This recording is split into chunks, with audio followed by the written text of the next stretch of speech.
Hi Stampers! I got this picture of a project that my friend Cindy sent me from Nebraska. Hi Cindy! The picture was just of the project with no measurements, not a zippo, nothing else. And she said in a little note, "Can you figure this out?" So I guess that was a challenge, so I took it. And this is what I came up with. I have no clue if that's exactly how it was made or whatever, but this is my version. So this is how it works. It's a scrolling card is I guess what I'm going to call it, because you can pull it out. And I have yet to mail one out because I don't know if you flatten this out and it creases that scrolling part. I don't know if it's actually going to roll out as good as it does. So, but if any of you stampers actually mail it, I would be really curious on how that works out for you. So just let me know. So I'm going to show you how I made this today. So let's get started. I am using black cardstock and Whisper White. The black is cut at 4 1/4 by 10 1/2, and you're going to score it at 3 inches, 7 1/2, and 10 inches. And then the Whisper White is cut at 3 by 8 1/2. Alright, so then you're going to go ahead and fold all your score lines. Let me get my bone folder. Okay, so then you're going to take your black cardstock and you're going to butt this end up with that 1/2 inch overhang. Now you could actually have this, let me show you on this one. I'm having it set up like this, but you could actually have it set up like that and it rocks. Isn't it cute? Okay, so what you're going to do is you're going to line that edge up with that 1/2 inch like that. Just going to butt that up to that. And you're going to take your 1/16 handheld punch and you're going to punch 2 holes, one on each end.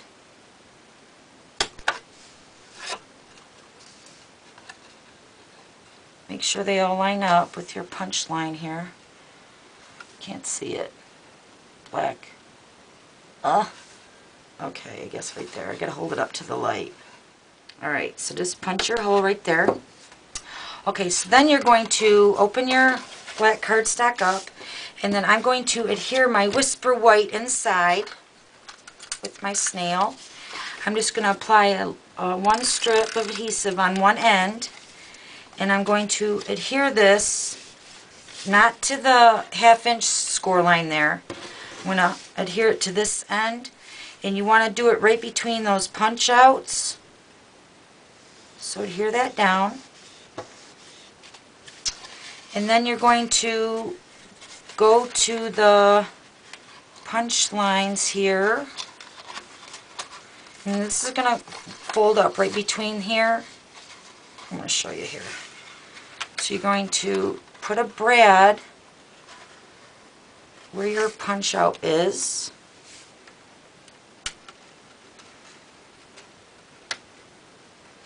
Close that up on the inside. And then do the other side.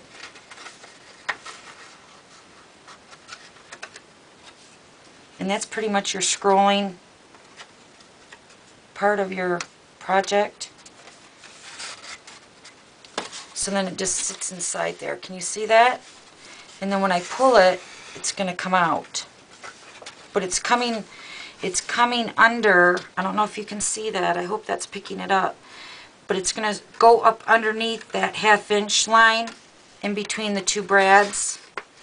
So then when you push that back in there, it's going to get tucked up inside. Okay, I hope you guys seen that. Alright, so then for my pull, I'm using the round tab punch. And I'm going to punch real red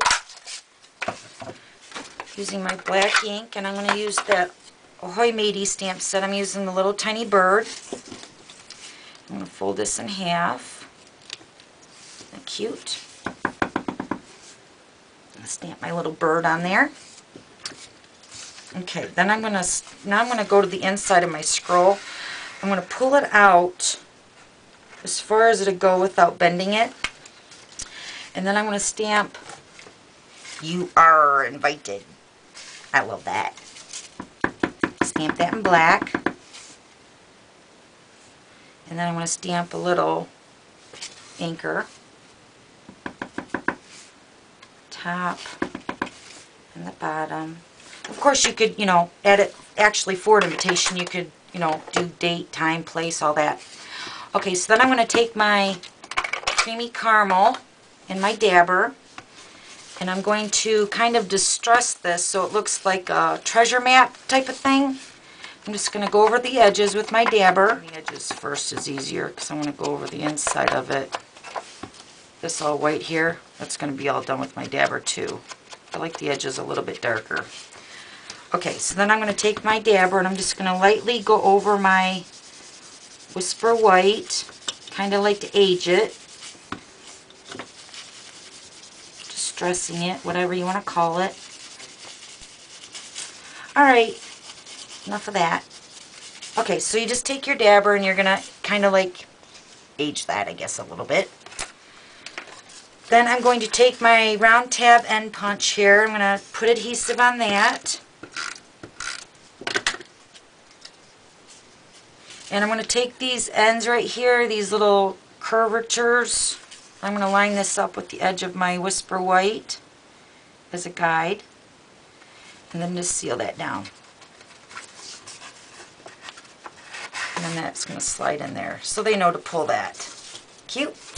Alright, then I'm going to add my little pirate here.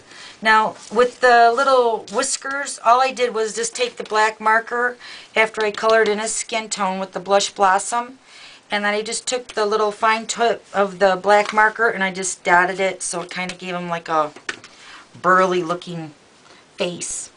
Alright, so the Whisper White for him is cut at 2.5 by 3 1/4.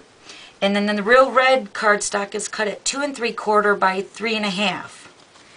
And then I'm going to use, I believe this is the 3-inch side.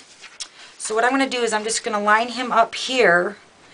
But I'm also, now since I already put the brads, now these are serving as a purpose to hold this holder shut.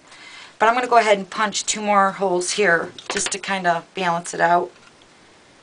So I'm just going to make a little hole here and a hole here. And then I'm going to add 2 more brads.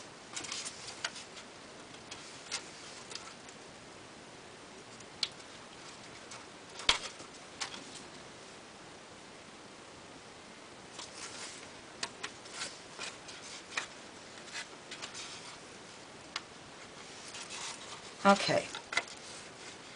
So there. And then I'm going to add some dimensionals to this, to my little pirate guy. Add 4 of those dimensionals, 1 on each corner here.